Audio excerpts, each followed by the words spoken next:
Assalamualaikum warahmatullahi wabarakatuh. Alhamdulillahirabbil alamin. Alladzi anzala as-sakinata fi qulubil mu'minin. Asyhadu an la ilaha illallah wahdahu la syarika lah. Wa asyhadu anna Muhammadan abduhu wa rasuluh sallallahu alaihi wasallam la nabiyya ba'dah. Faqala Allah ta'ala fil Qur'anil Karim, a'udzu billahi minasy syaithanir rajim. Bismillahirrahmanirrahim.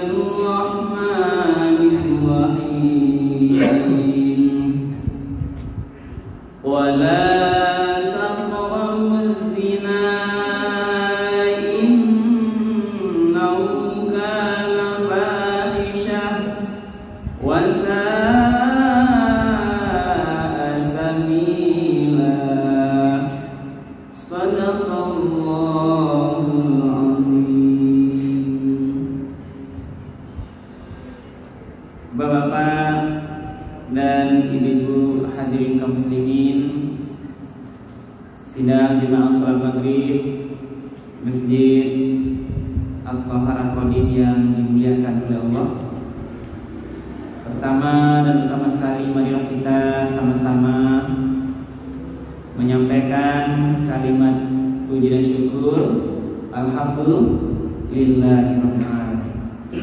Segala puji bagi Allah Tuhan semesta alam, karena pada waktu maghrib yang penuh berkah ini kita bersama-sama masih diberikan oleh Allah nikmat kesehatan, kemudian juga nikmat kesempatan, juga nikmat kemudahan-kemudahan, sehingga kita masih bisa melanjutkan ibadah salat maghrib kita secara berjamaah di masjid yang sama-sama kita cintai. Kemudian salawat dan salam kita berdoa kepada Allah, semoga disampaikan kepada junjungan Nabi besar kita, yakni Nabi Muhammad sallallahu alaihi wasallam, dengan antara kata Allahumma shalli ala sayyidina Muhammad wa ala ali sayyidina Muhammad.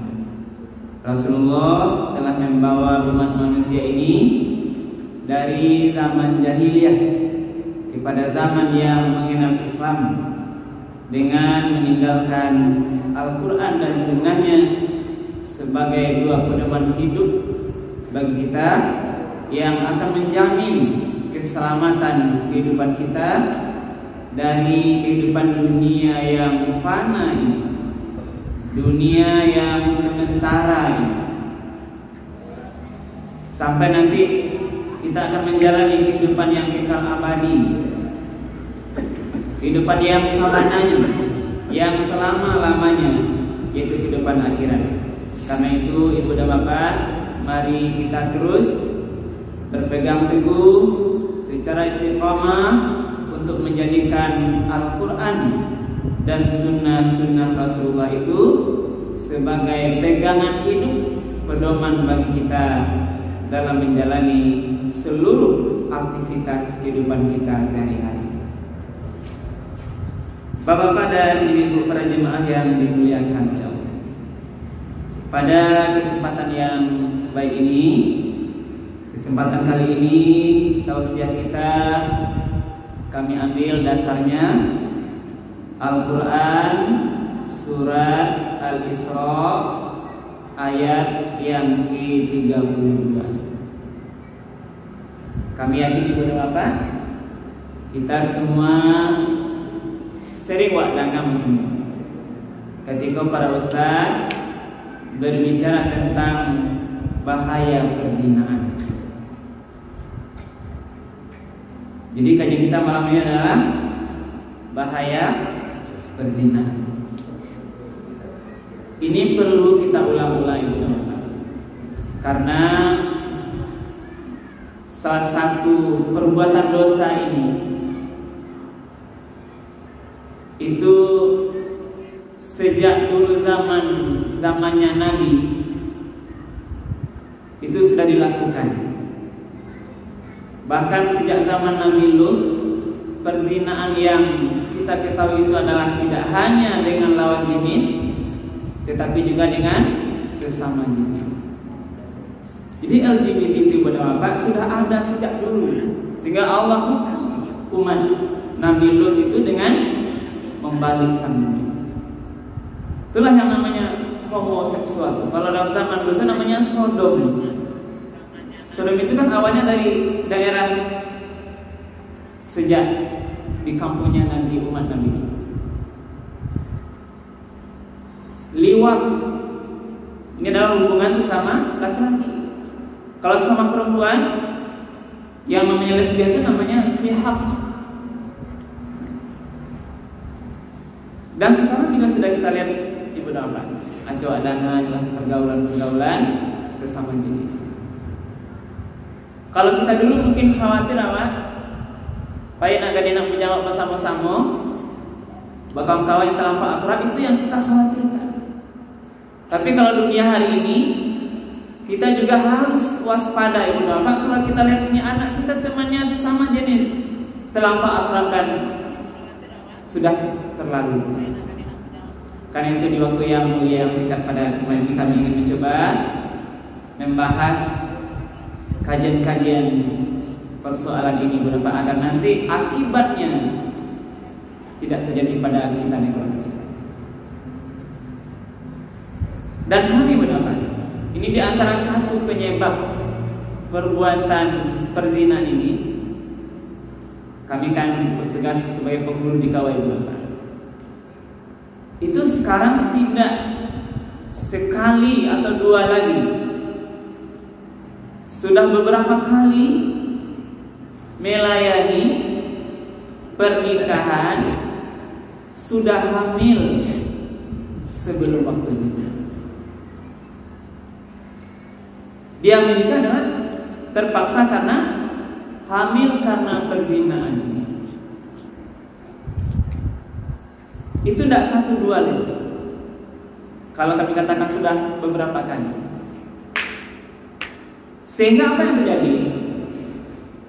Kalau normalnya kami di Kawatu menerima ketika seorang bapak atau ibu mendaftar nikah itu dengan wajah yang berseri-seri, Pak. Senang hatinya, Pak Tua, Pak Penghulu, kami mendaftarkan nikah anak, ceria wajahnya. Karena dia akan berbagi, akan punya menantu, akan barang. Tapi beberapa kali pendaftaran nikah dari orang tua itu datang ke kami beberapa adalah bukan wajah ceria, tapi keadaan menangis. Pak Penghulu ke Pak Tua kecilnya dengan penderian air mata kamanatan nikah, Pak. Dia membawa berkasnya dengan terus hati yang sedih. Tapi heran, ini ibu kok menangis? Kan mau mendaftar nikah? Iya telah, Pak. Lata longsong ampun. Itu bahasa. Ya Bu, terlanjur. Dia tidak mau sebenarnya anak ini mau menikah langsung.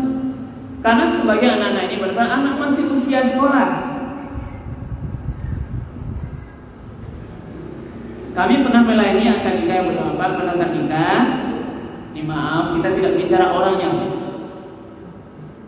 Ini bicara kasus ini agar nanti jadi pelajaran bagi kita. Mudah-mudahan kita lebih hati-hati dengan anak gadis anak bernama.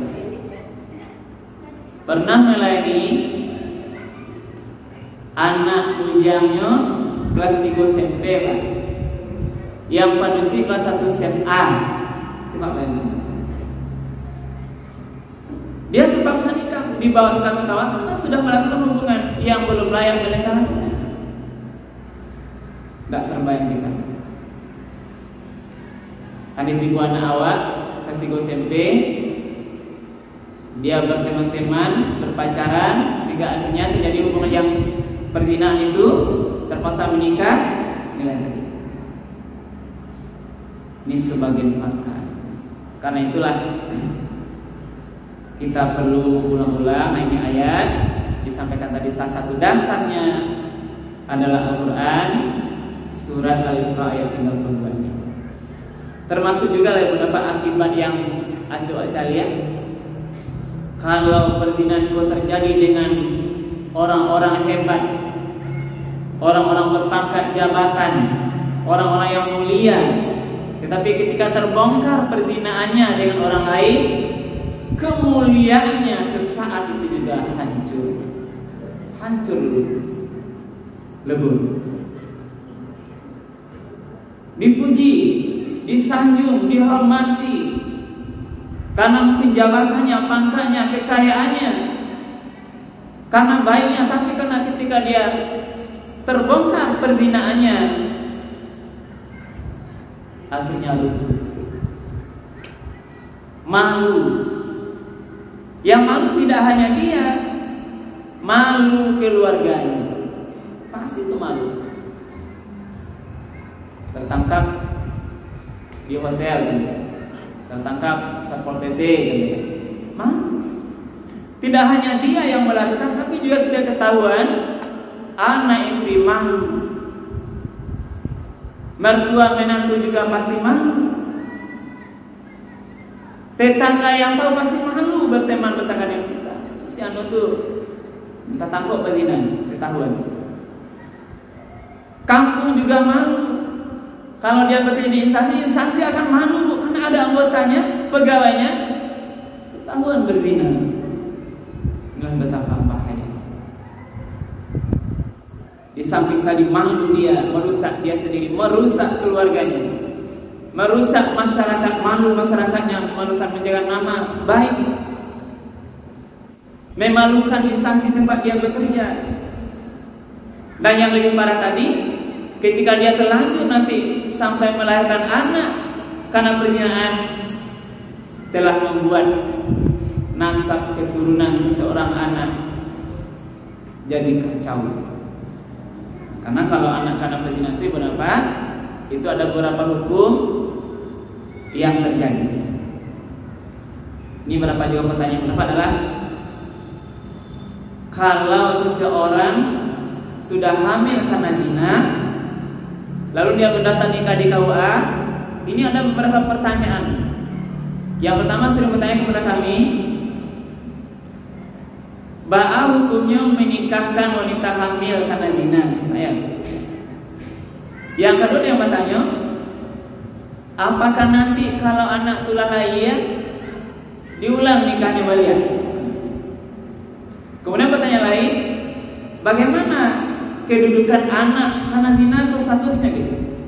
Bisa kadang-kadang kalau padusinya, boleh enggak ayah biologisnya itu karena zina jadi dulu nikahnya atau enggak? Kalau karena zina kalau laki-laki, boleh enggak wali nikah bagi adik-adiknya maupun istri? Inilah bagian-bagian pertanyaan yang harus kita jawab. Izinkan saya juga menyampaikan kajian ini pada kesempatan kita yang baik. Yang pertama pertanyaan yang pertama adalah, bolehkah menikah seorang perempuan yang sudah hamil karena zina? Yang rasanya apa? Paham Pak? Rasanya boleh Pak? Tidak Pak? Hah? Boleh Pak? Boleh ya? Apa? Atur ini. Apa rasanya Pak? Boleh Pak? Dia kan hamil tuh, anak gadis hamil, pacaran hamil kan? Lalu hamilnya ibu nikah kata KUA. Pertanyaannya, boleh tak menikahkan itu Pak? Boleh Pak? Boleh. Jadi dulu ibu apa? Wanita hamil itu ada dua macam Ibu. Nah, dua macam. Yang pertama wanita hamil, ada suaminya yang sah, yang dia hamil. Berarti ada anaknya yang ayahnya yang sah. Arti contohnya ibu apa hamil, ada ayahnya yang sah, ayahnya kok Yang pertama mungkin meninggal. Ibu sedang hamil dikatakan meninggal ayahnya. Yang kedua kemungkinan sedang hamil bercerai hidup di pengadilan. Kedua itu. Wanita hamil karena yang dua ini, apakah meninggal ayah anak ini suaminya, atau dia bercerai di pengadilan, yang ada suaminya yang sah, wanita hamil inilah yang tidak boleh dinikahkan. Haram menikahkan wanita hamil kalau ada suaminya yang sah. Jadi dia harus menunggu dulu berapa? Menunggu idah kehamilannya sampai nanti lahir anak. Nah, itu nanti akan ada dua kemungkinan. Kalau begonya hamil, suaminya kok meninggal, kan dua kemungkinan. Kalau hamil meninggal kan idahnya berapa? 4 bulan 10 hari. Jadi idahnya meninggal suami 4 bulan 10 hari. Kalau idahnya kehamilan sampai melahirkan. Sekarang pertanyaannya, dia hamil, suaminya meninggal, yang mana dipakai? Bisa Pak ya? Bisa dibegokan yang hamilnya baru 2 bulan, meninggal suaminya Pak. Pertama, dia kemungkinan idahnya kan, kalau wanita hamil saya dia nanti sampai melahirkan. Kalau dia meninggal suaminya itu 12 bulan. Jadi untuk yang kasus model di Koko, ketika nanti seseorang wanita hamil meninggal suaminya, dilihat mana yang terpanjang. Kan bisa gitu, hamil 1 bulan meninggal suami, hamil 8 bulan meninggal suami. Itu kan ada kemungkinan Pak. Paham kira-kira Pak? Balik kayak gitu Pak. Nah, jadi kalau hanya 1 bulan, kalau pakai 4 bulan 10 hari tentu baru hamilnya 5 bulan ya Pak. Kalau pakai beko idah meninggal 5 bulan boleh nikah enggak? Nah, enggak boleh. Atau umurnya 8 bulan hamilnya Bu. Meninggal suaminya. Meninggal suami idahnya 4 bulan 10 hari. Nanti umur 8 bulan dia sebulan lahir anaknya. Dia belum boleh menikah walaupun lahir anak sampai menunggu nanti idahnya kematian suaminya 4 bulan 10 hari. Jadi pas meninggal suami umur 8 bulan baik, itu nak nikah anak kita ada cucu ibu, itu belum boleh lah menikah sampai nanti waktu idahnya kematian suami. Nah, jadi itulah yang tak boleh. Wanita hamil yang seperti inilah yang haram hukumnya dinikahkan sampai batasnya nanti dia habis masa idah. Tapi kasus yang kedua tadi, wanita yang hamil karena perzinaan, gadis yang hamil karena zina, itu dia tidak terikat dengan pernikahan yang sah sebelumnya. Nah, ada anaknya yang sah. Sebab anak yang sah dalam konsep agama Islam, anak yang lahir atau dibuat di proses hubungan suami istri itu setelah pernikahan sah. Jadi bergaul dia setelah pernikahan sah, hamil inilah yang sah. Tapi kalau pergaulan hubungan zina sebelum pernikahan, ini anak ini dianggap anak tidak sah, anak-anak perzinahan. Jadi karena tidak terikat dengan pernikahan yang ada ayahnya ini, yang sah secara agama itu, maka dia boleh dinikahkan.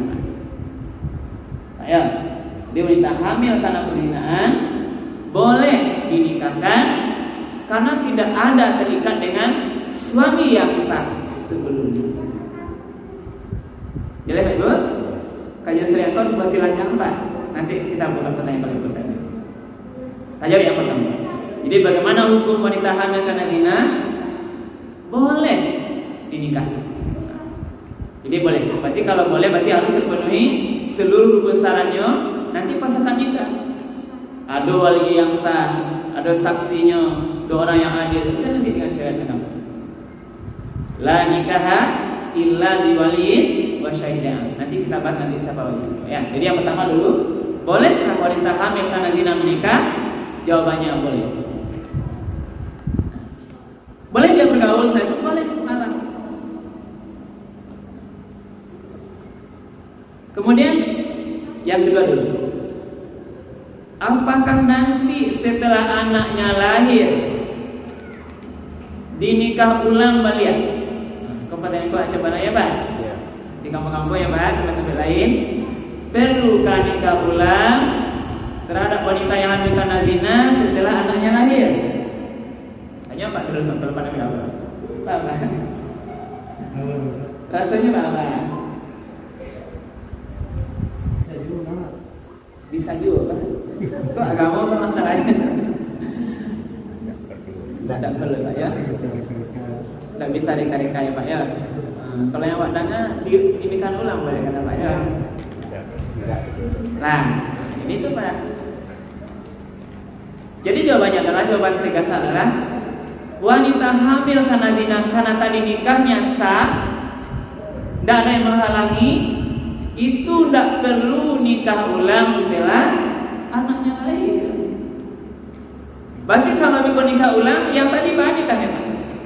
Berarti nikah cak-icak. Tidak ada nikah cak-icak, nikah berulang-ulang. Yang kita anggap, kita benar-benar dengar ini tujuannya untuk membersihkan kan? Yang mana yang akan dibersihan? Apa yang akan dibersihan? Apakah bisa anak karena zina dibersihkan? Tidak. Tidak ada yang perlu dibersihkan. Dalam kajian syariat tidak ada istilahnya nikah ulang setelah anak lahir karena zina. Nikahnya sah, tidak perlu nikah ulang. Ini konsep agama. Yang nikah pada saat zina itu sah nikahnya, sah bergaulnya, dan nanti setelah anak lahir tidak ada istilahnya nikah ulang. Tidak ada, tidak akan mencapai dan membersihkan Islam. Tanya yang kedua. Lalu yang ketiga, status hukum ba'a anak ko hukum anak karena zina. Dalam syariat Islam, anak karena perzinaan kok dia tidak punya nasab kepada ayahnya. Nasabnya hanya ibunya. Ini nasabnya. Inilah yang dirusak oleh pelaku zina itu sendiri. Makin bahaya. Maka agama melarang. Nah, tadi ayat itu adalah, kalau ayat tadi kita baca, A'udzubillahi minasyaitonir rajim, bismillahirrahmanirrahim. Wala taqrabuz zina innahu kana fahisyah wa sa'a sabila. Janganlah kamu mendekati zina. Jadi jangan mendekati, bukan melakukan Pak. Mendaki istilah dilarang. Berarti apa maksudnya? Jangan kamu dekati perzinaan. Berarti yang bilang semua perbuatan karajo, tingkah laku yang nanti mengarah kepada perzinaan itu tidak boleh. Innahu kana fahisha, ini adalah sebuah perbuatan yang keji. Zina itu perbuatan yang keji, fahisha, yang buruk. Wasa'a sabila, inilah seburuk-buruk jalan. Jadi karajo yang paling buruk adalah karajo yang dilakukan baik perzinaan itu sendiri ataupun semua kerja yang mengarah kepada perzinaan. Inilah, jadi ini yang disampaikan saya. Diambil, dipinte sebelumnya. Alurnya dipinte. Jangan dekati zina. Ini karena betul. Berarti kalau dilarang oleh Allah Subhanahu wa taala, pasti ada mudaratnya yang paling gadang. Jadi semuanya kalau proses syariat, kalau ada perintah agama disuruh oleh Allah, pasti ada manfaatnya untuk Allah. Surah semayang ada manfaatnya, surah mengaji ada manfaatnya, zakat ada manfaatnya, puasa ada manfaatnya. Jadi asal namanya perintah, itu wajib, itu ada manfaatnya. Sebaliknya Ibu dan Bapak, setiap yang dilarang oleh Allah dalam Al-Quran ataupun Sunnah Nabi itu pasti ada mudaratnya buruknya. Kalau dikatakan, kalau ini akibat buruknya dapat dia melanggar perintah Allah, mungkin bisuat. Wak kerajaan dilarang Allah, aman awak rasanya, aman kini mungkin minggu bisuat tak buka. Tapi awak mesti kembali. Tak ada terbuka minggu bisuat, bulan bisuat, tahun bisuat, 2 tahun besok, tahun besok. Nanti ada saatnya dibuka dulu. Mungkin aman barangkali Konstantina ini hari ini ketahuan ada aman awak, besok nanti bisa ini ketahuan. Karena itulah hati-hati. Kalaulah ketahuan, nanti tadi kita sampaikan. Di balik tadi konteks tadi Maria, dan yang kedua adalah status anak karena perzinahan itu tidak punya nasab kepada ayahnya. Beko karena dulu kemungkinan terbaik Ibu. Anakku padusi atau kalaki apa? Nah, kalau yang padusi, jadi karena tadi agama memandang dia tidak punya nasab ayah, gadangnya beko, lah sekolah, lah kuliah, lah perkara lah tiba saatnya dia mau menikah. Bagaimana ayah biologisnya ini menjadi menikah? Boleh atau tidak? Itu tidak boleh. Di ayah biologis, karena perzinahan ini terjadi, dia tidak berhak menjadi wali nikah bagi anak perempuannya karena zina. Lalu siapa wali nikahnya? Wali hakim. Siapa wali hakim? Itulah dalam bahasa hadis as-sultan waliyun liman la waliyalah. Sultan atau pemerintah atau di dalam kepala KUA adalah wali hakim bagi anak-anak atau wanita yang tidak punya wali nasab. Ini balik pertanyaan.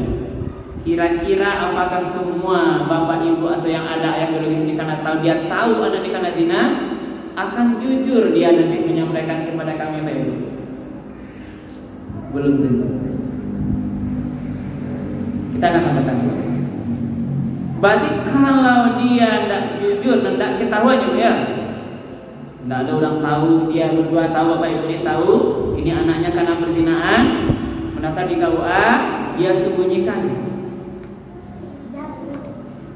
Orang lain pun kalau tahu tidak ada yang menyampaikan. Dilaksanakan akad nikah. Dalam kajian agama Ibu Bapak, pernikahan seperti ini itu dianggap tidak sah karena tidak terpenuhi rukunnya. Karena walinya tidak sah. Ayah biologis karena zina ini tidak sah jadi wali nikah karena dia tidak punya nasab tadi kepada dia. Inilah akibat besar. Lalu kalau menikah juga apa?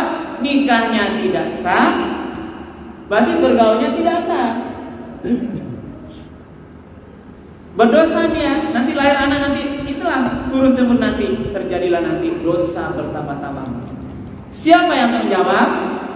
Ibu bapak ini nanti yang akan menanggung seluruh dosa kebohongannya, ketidakjujuran. Maka dari itu di kesempatan yang mulia ini juga ada live kita, kami menghimbau beberapa, seandainya ada yang tahu ibu bapak terhadap seorang anak perempuan karena perzinahan, sampaikan saja kepada kami di KUA. Kita proses dengan baik-baik, kita laksanakan syariat agama dengan benar, agar nanti tidak berlarut kesalahan yang terjadi. Bagaimana caranya nanti? Kita akan ambil nanti cara yang bijaksana. pribadi Bapak sudah berapa kali melaksanakan pernikahan seperti ini? Bagaimana kita nanti mensiasati mengurangi mungkin aib ini ke orang lain? Yang jelas Bapak tidak boleh. Berarti ibu bapak kalau tahu apa? Contoh ibu bapak tahu dakwah kan?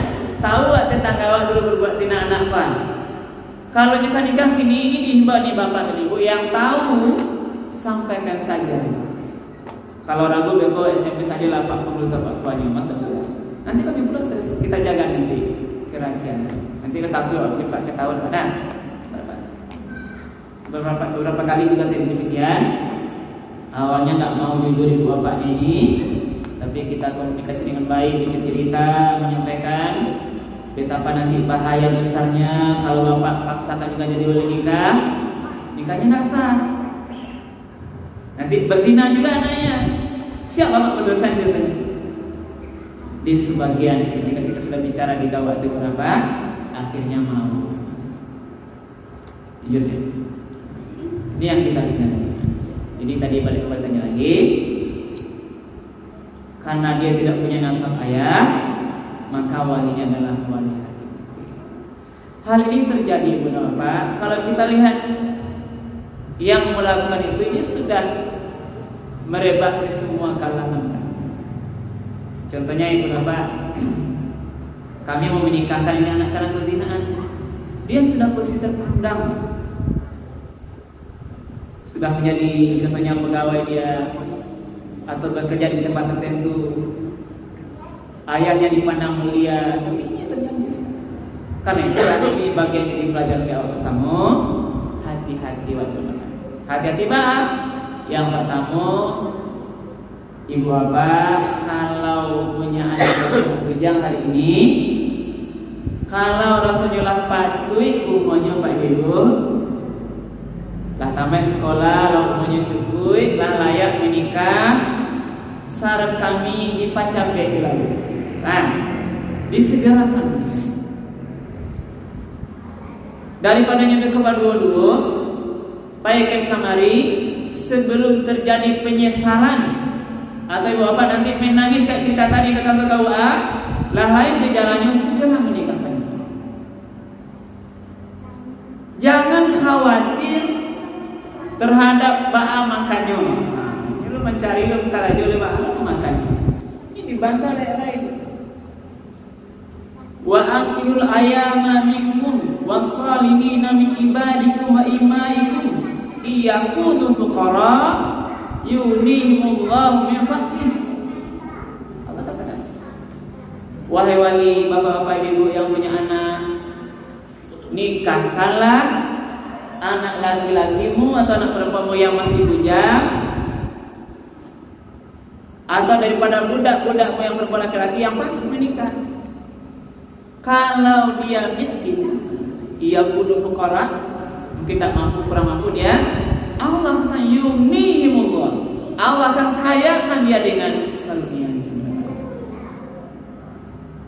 Jadi jangan ragu menikah tuh dengan alasan kemiskinan. Allah punya rezeki. Innallaha wallahu wasi'un alim. Allah maha luas pintu rezekinya, lagi maha mengetahui. Jadi jangan ragu. Daripada nanti ini zaman sekarang ke zaman doa harus waspada. Kami menanya dulu, ini juga sebagai pelajaran bagi awak. Ada orang tua kota kijuan tangga misalnya, dia ulah anak. Contohnya kami tanya, ini apa? Tidak ditanya deh sama ayah ibu. Baik. Karena alasannya keluar rumah itu ibu napa? Ini alasan sekolah. Contohnya, maaf Pak, minta izin di kemana? Pak Ibaraja kelompok rumah kawan. Ini contoh. Saya sarankan, alasan anak keluar rumah, keluar sekolah, tetaplah ibu bapak hati-hati iyo atau tidak.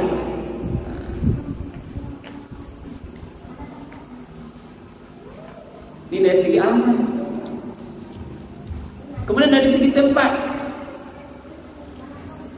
anak-anak ini berapa? Kadang-kadang melakukan di tempat tempat-tempat yang tidak kita duga-duga, di rumah waktu. Ini mau cerita kalau kurang pasnya Pak ya.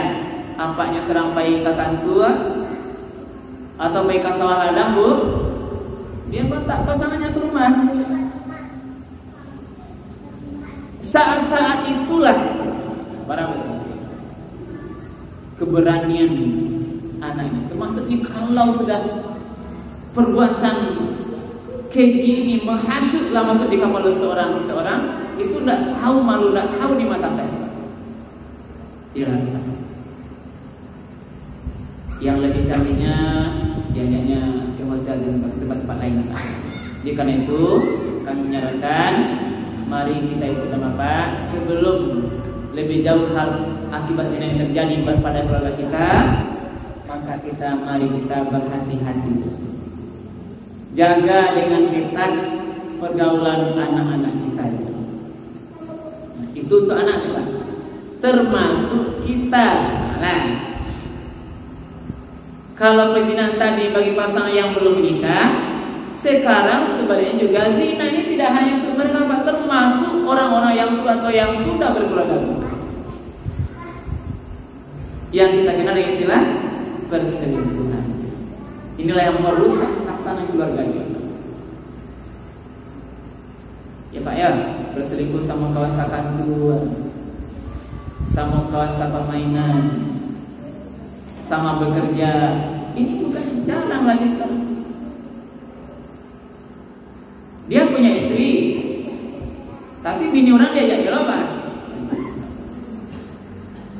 Ini yang merusak sekarang. Kenapa demikian? Ini karena syahwat, godaan syaitan yang berkesan. Maka banyak perceraian di pengadilan itu di antara penyebabnya karena satu pasang itu melaksanakan perselingkuhan dengan orang lain. Ini yang merusak tatanan banyak perceraian. Tahun 2021 kemarin, ini yang terakhir sampaikan, itu angka perceraian di Pengadilan Agama Lubus Kaping tahun 2021 itu berapa? Sekitar 380 lagi setahun. Setahun berarti kan 306 ribu. Yang cerai 380-an. Berarti di pasangan tiap hari rata-rata terjadi perceraian satu pasangan. Kalau ambil garis ilmu di sini, ya Bu, di pasangan kok setiap hari ada bercerai, karena statusnya Bu 2021 hampir 380 perceraian terjadi di wilayah hukum PA Lubus Kaping di pasangan. Namanya gini ibu minta cerai lo, enggak selama ini dengan berbagai macam sebab banyak. Yang lebih banyak daripada cerai talak, cerai baiknya. Ini jadi mudah-mudahan jadi pelajaran kita tetap hati-hati. Walaupun ini mungkin rumah tangga atau namanya Pak, kita tetap harus berusaha dan berdoa. Mudah-mudahan rumah tangga yang terjalin ke ibu dan bapak, kekuatannya nanti bertahan nanti sampai kematian yang menyisakan. Ya kok dapat Pak ya. Nah, sekali ya lah begini Pak ya. Sekali lagi, kalaulah kematian itu lain cerita. Itu bukan kehendak kita. Berdoa jangan sampai nanti terjadi perceraian di rumah tangga. Maka itulah kita tetap berusaha melakukan hak kewajiban kita masing-masing. Kita tetap hati-hati menjaga pergaulan, jangan nanti rusak tatanan rumah tangga itu karena perbuatan yang kita lakukan sendiri. Kalau rumah tangga awak lama pisah itu Bapak, secara lurus saja lihat itu resikonya yang paling baik adalah kepada anak-anak awak. Ibu, kalau bicara yang namanya ibu aja anak-anak. Jadi kan itulah ini selain penutup kajian, makanya Nabi pernah ditanya oleh seorang pemuda kan, ya ini penutup cerita kita. Tanya Nabi, nyoba tanya minta izin berzina. Nah, wahai Rasulullah, izinkan saya ingin melakukan zina. Apa kata Nabi? Wahai pemuda, sebelum engkau lakukan berzina itu, coba kau jawab pertanyaan. Pertanyaan Rasul apa? Apakah engkau rela ketika ibumu dizinai oleh orang lain? Hanya tentu tidak, wahai Rasul. Karena kau tidak rela ibumu dizinai orang lain, maka semua orang tidak rela juga. Maka andai kita seorang berzina dengan ibu orang lain, ingatlah nanti kita juga tidak rela ibu kita dizinai orang lain.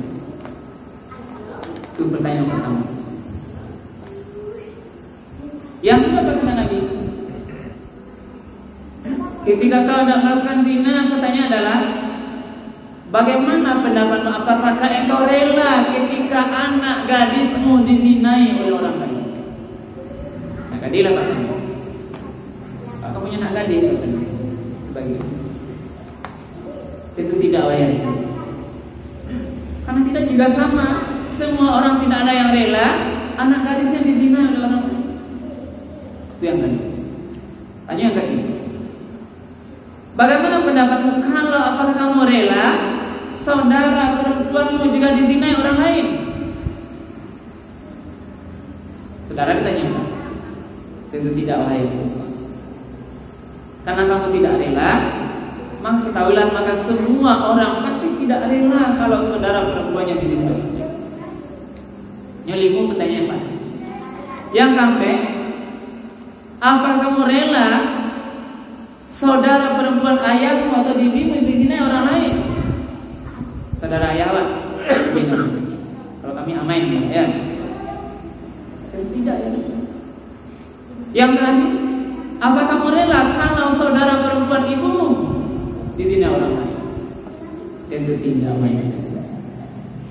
Jadi karena kamu tidak rela, semua orang tidak rela yang disebut tadi dizinai orang lain. Maka Rasul memegangnya, menepuk dadanya, mudah-mudahan kepada Allah, ya Allah ampunilah dosa pemuda ini, berikan dia petunjuk, sehingga akhirnya setelah disampaikan oleh Rasul itu, pemuda ini tidak lagi mau melakukan perzinahan karena memahami tadi.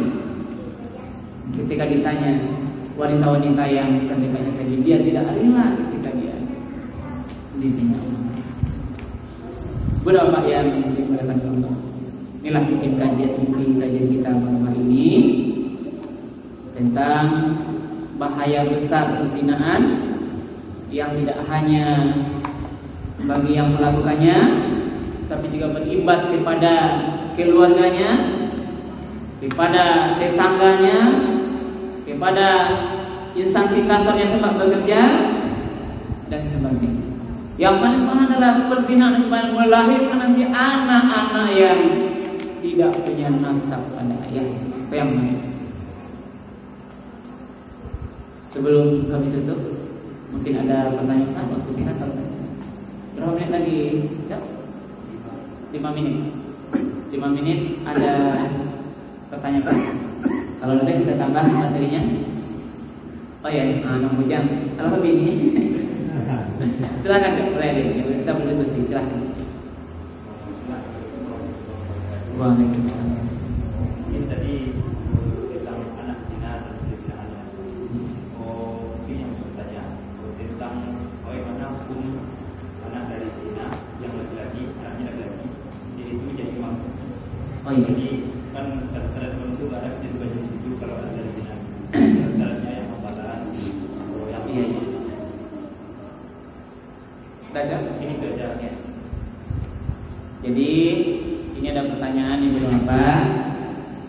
Bagaimana hukumnya anak karena perzinahan kalau dia laki-laki jadi imam? Kan ada pertanyaan ya. Nah, dalam kajian perzinahan ini tadi kita belum sampaikan sedikit lagi tamanya kalau anak laki-laki, Pak ya, ini yang main dengan pernikahan tadi dulu kita tambah sedikit lagi.